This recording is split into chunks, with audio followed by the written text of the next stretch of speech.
আমি যে কবার আসি আমি ইমোশনাল হয়ে পড়ি। দেখো আমার গলার ভয়েস তো তোমরা শুনছো যে আমি এমন হয়ে গেছি, আমি আর কি বলবো, আমি কোনো কথা খুঁজে পাই না। সো ভিউয়ার্স, তোমাদের কমেন্ট পড়ে আমি আবারও যাচ্ছি সেই ছোট্ট মিরাজদের বাড়িতে। যাই হোক, দেখি ওর মা তো চলে গেছে, ও একলা আছে বাড়িতে। কী হালে দিন যাচ্ছে, একটু ওকে গিয়ে দেখবো।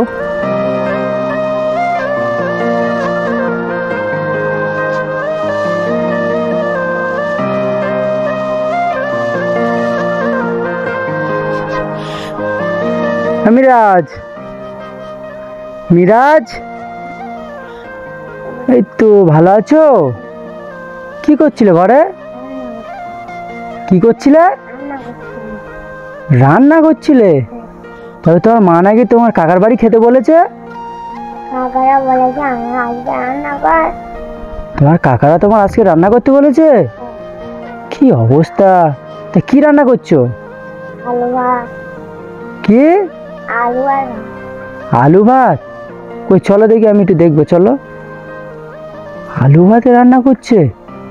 এতটুকু ছেলের কোনোদিন কেউ রান্না করতে বলে বলো? কই এখানে রান্না করছো?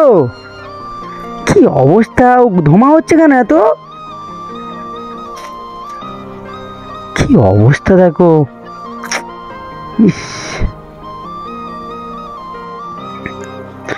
এখানে কাঠকুটো থাকে?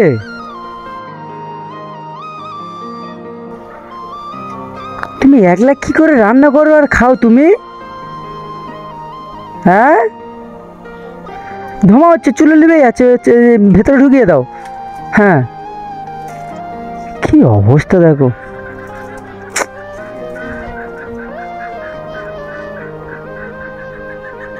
তোমার মা কবে আসবে তোমার বলেনি?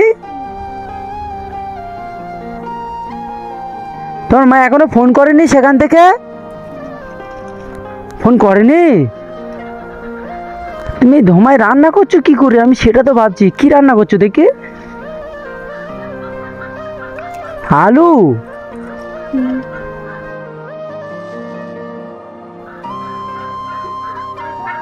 বারবার চুলো লিভে যাচ্ছে, তুমি রান্না করছো কিভাবে এখানে?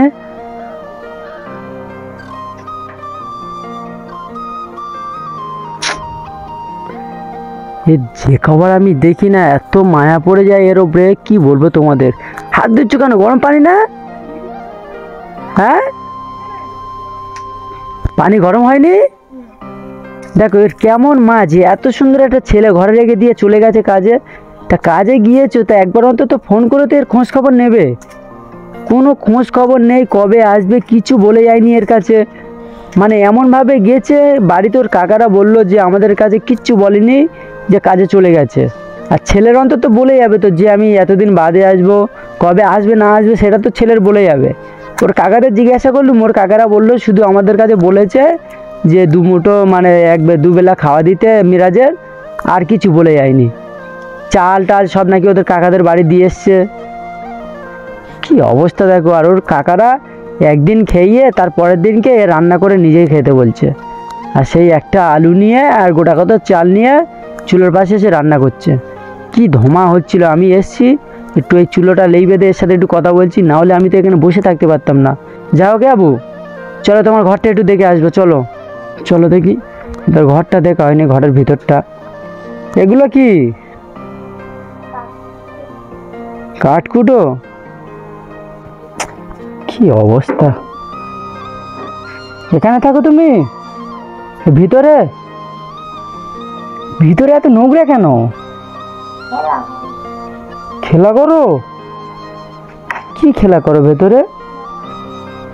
ঝাড়ু দাও, কি নোংরা দেখো ভেতরে। চাল বলছিলে, চাল ডাল সব কোথায়? বাজার ঘাট কোথায়? কাকুদের বাড়ি? কেন কাকুর বাড়ি রেখেছো কেন? মা রেখে দিয়ে গেছে? এখানে দাও, আমার কাছে দাও, আমি ঝাড়ু দিচ্ছি, এখানে দাও। কি অবস্থা দেখো! এই ঘর বাড়ি বলো, এতটুকু বাচ্চা ছেলে এইসব পরিষ্কার করতে পারে? এর কাকি তো একটু এসে এর ঘর বাড়িটা একটু পরিষ্কার করে দিতে পারে তো। মা নাই ওরকমই। মা সত্যি খারাপ। আমার যতটুকু সম্ভব আমার মনে হচ্ছে এর মা প্রচুর খারাপ। নাহলে এতটুকু বাচ্চা রেখে কোনোদিন চলে যায়? ঘর বাড়ির অবস্থা দেখো। মিরাজ, এইটা এইটা তুলে নাও, এটা তুলে নাও। হ্যাঁ, টিফিন কারিটা তুলো। এর কাকি তো একটু এসে ঝাড়ু দিতে পারে বলো? কাকিটাও কিরকমই ধরনের মানুষ। আমি বলি, আমি ক্যামেরার ওরা সামনে আসতে চাই না। আমি বলি মানে আমি কি বলবো, আমি একটা পরের ছেলে না, মিরাজের হয়ে আমি কথা বললে মানে আমি দোষী হয়ে যাই। মানে আমি পরের ছেলে, আমি কেন এদের সংসারে নাক গলাতে যাব? কারণ মিরাজের আমি কেউ হয় না। আমি যতটুকু পারি একটু এদেরকে সাহায্য করি, আর তোমরাও আমাকে সাপোর্ট করো। আর আমি কিচ্ছু চাই না। ঘরটা কি নোংরা দেখো, এই নোংরার মধ্যেও নাকি থাকে। এবু, মিরাজ কই? এবু, কোথায় গেছো? এখানে আসো। ওইগুলো তুলো। ওইগুলো তোলো। ঘরের অবস্থা দেখো, এত সুন্দর। মানে মাটির ঘর এখনকার জামানায় এরকম মাটির ঘর মনে হয় খুবই কম দেখা যায়। ভালো ঘর দেখো, মাটির ঘর কত সুন্দর। এই এতটুকু বাচ্চা তো এটা পরিষ্কার করতে পারে না। না, এর মা থাকলে হয়তো পরিষ্কার করে রাখে। মা নাকি বাড়ি সারাদিন নাকি বাইরেই থাকে। আমার দম এঁটে আসছে এখানে, তো ওখানে ধমা খেয়েছি, ধমাকে আমার যা কষ্ট হয়েছে। আর এখানে এসে এই কথা বলছে, আমার দম হয়ে যাচ্ছে। যাও, ফটাফট আমি এটা পরিষ্কার করে দিই। যাই হোক, যতটুকু পেরেছি ততটুকু আমি পরিষ্কার করেছি। দেখি বাইরে চলেই আমার দম এঁটে আসছে। ওখানে ধমা খেয়েছি তো আমার প্রচুর কষ্ট হচ্ছে। হ্যাঁ বউ, তুমি কোথায় রান্না করছো? মিরাজ কই? হ্যাঁ বউ, কোথায় তুমি? চুলো ধরাচ্ছ?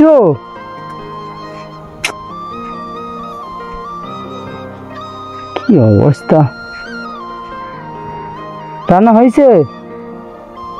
আমি যে কবার আসি আমি ইমোশনাল হয়ে পড়ি। দেখো আমার গলার ভয়েসটা তোমরা শুনছো যে আমি এমন হয়ে গেছি। আমি আর কি বলবো, আমি কোনো কথা খুঁজে পাই না। জিয়ের কাছে এসে আমি কি কথা বলবো? বাবু, বিস্কুটটা তুমি খেয়ে নেবে। হ্যাঁ, খেয়ে তারপর রান্না করবে। আর আমি দেখি তোমার কাকার সাথে গিয়ে কথাবার্তা বলি। আমি তাহলে আসি। হ্যাঁ, আমি চলে যাবো। তুমি মনটা একদম খারাপ করবে না।